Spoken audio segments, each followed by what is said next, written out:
Welcome back, Kingdom Millionaires, to How to Create More Consistent Income Part 4. In the first three parts, we learn in order to create more consistent income, you have to first perceive the vision, which is to become aware of the new thing God is doing in your life, the new financial position God has for you, which is abundance versus lack. Part 2 was about conceiving the vision or being able to originate or begin the vision or the creation of this vision in your mind to be able to imagine what it looks like, develop it, flesh it out in idea and thought by writing it down. Part 3 was to birth the vision, or in other words, to be able to formulate the belief pattern for abundance pertaining to this vision. And then last part is working the vision.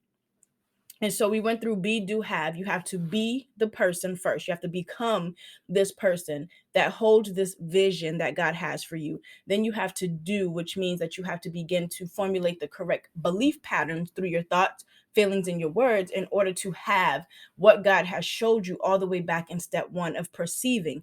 And so working the vision, we're going to look at scripture, Proverbs 24:27, which says, prepare your work outside and get it ready for yourself in the field. Afterward, build your house and establish a home. So the first 3 steps was preparing, getting yourself ready for what was to come.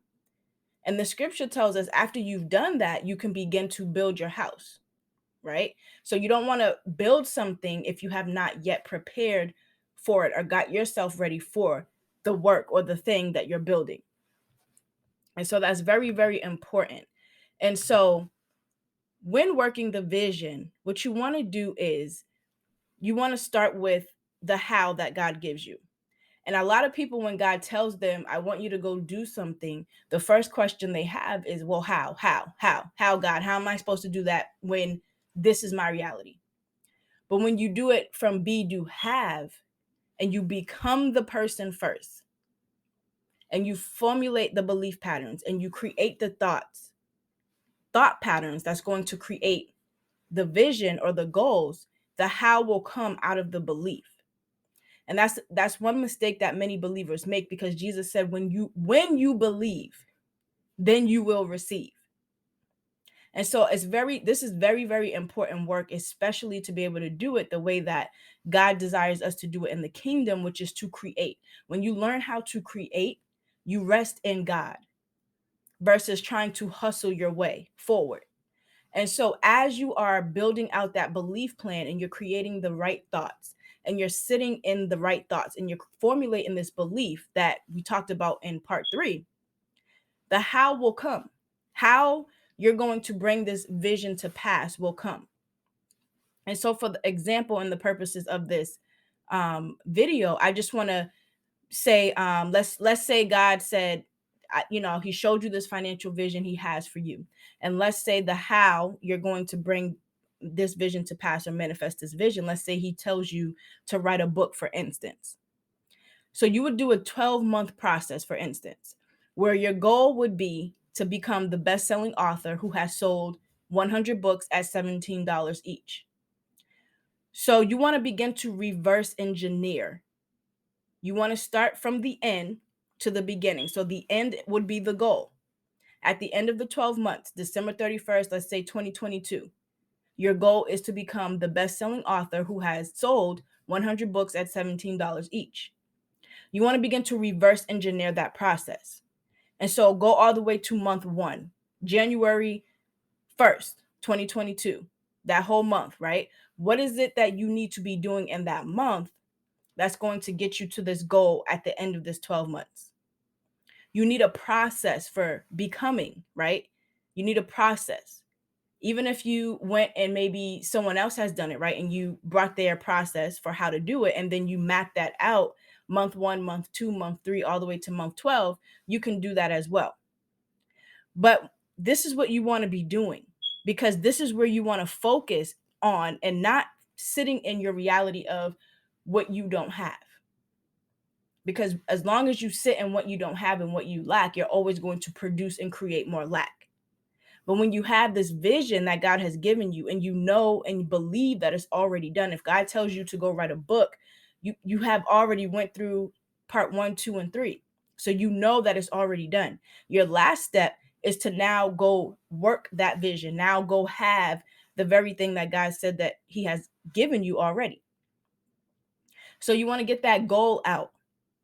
You want to create the thought process behind that. You want to tell yourself you're the best selling offer. You're creating your destiny. You're creating your reality, your new reality, right? Because even though you're sitting in a reality where you feel like you're lacking at some things, God has also given you the power and the responsibility to create your new reality, the new reality that you want to see. If you no longer want to be sitting in lack, and you no longer want to be sitting in this place of shortage, and you no longer want to be sitting in this place where you cannot pay your bills every month, God has given you the responsibility, the power, and the authority to shift that. And this vision is what will help you do so, because when he shows you who he has designed you to be in heaven, then it is your responsibility to focus on that and to sit in that and to work that until it manifests itself here in the natural. This is what you focus on as you sit with him and you trust in him through the process, and you're obedient to his voice and you're listening to what he says. He will show you everything you need to know to hit this goal. Whatever goal you have, he will show you what you need to know. His word says that we are to hearken unto his voice. And when we hearken unto his voice and we're obedient to do the things that he's calling us to do, we will see the manifestation of his goodness.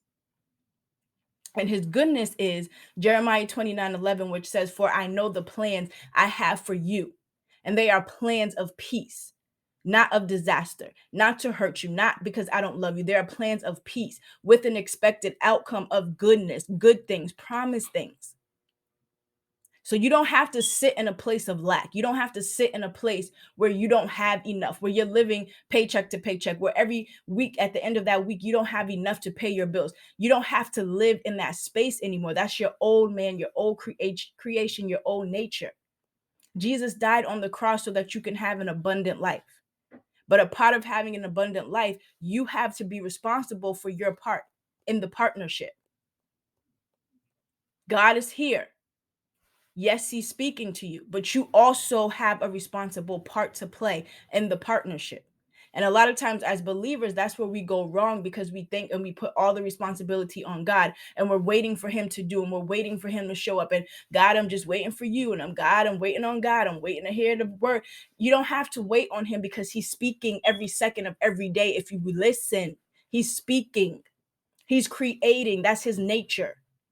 It's on our part is to seek him for the way. Seek him for his thoughts, the conversation and language that he's having in heaven about us. Our responsibility is to seek him. Then his responsibility becomes to continue to reveal and open up and unveil the hidden mysteries that he has for us. And then our responsibility is to take those things and hearken unto his voice and begin to do some work towards those, what he has said, to be obedient to what he has said. And then his responsibility is that his power is going to bring it forth and manifest what exactly that he said he was going to do for your life. So we each have responsibility. God has his responsibility in the partnership. We have our responsibility in the partnership. And so I encourage everyone, perceive the new thing God is doing. Conceive it by spending time writing it out, dreaming, like imagining what that is, what it looks like, what that could be. Formulate those desires. Begin to do the mindset work, where you begin to transition your mind from lack to abundance through thought work, belief work, switching your belief patterns. And then when God begins to show up and tell you, go out and write that book, go out and start that business, go out and design that course, go out and do this and that, buy that stock, whatever he's telling you to do, sow that seed. You have the belief pattern to go do what he said. And guess what? At the other end of that obedience is the manifestation of the vision he showed you. And no, it's not going to happen overnight. It's not always going to happen overnight. It's not always going to happen the next day. Yes, it takes time, because he's trying to prepare you. He's trying to prepare you for something bigger. He's trying to show you something different. He's trying to show you his system and his way of doing things, which is totally different.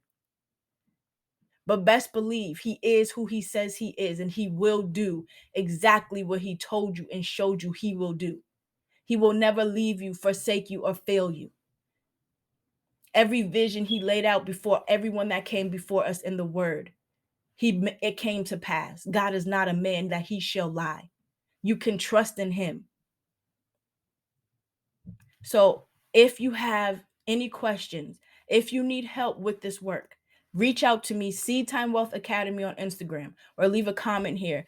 Definitely subscribe and click the notifications bell, because I'm going to be continuing to roll out trainings, because this is God's heart and he wants his children to understand that he loves you. He's here for you, and his plan for you is bigger and greater than where you sit today. So be blessed. Get comfortable with doing this work so that your life on the other end, it can be the manifestation of the goodness of God, and his glory will reign forever. And people will come and say, how did you do that? And how did that happen? And God can get the glory, and souls can be harvested for his kingdom. Be blessed.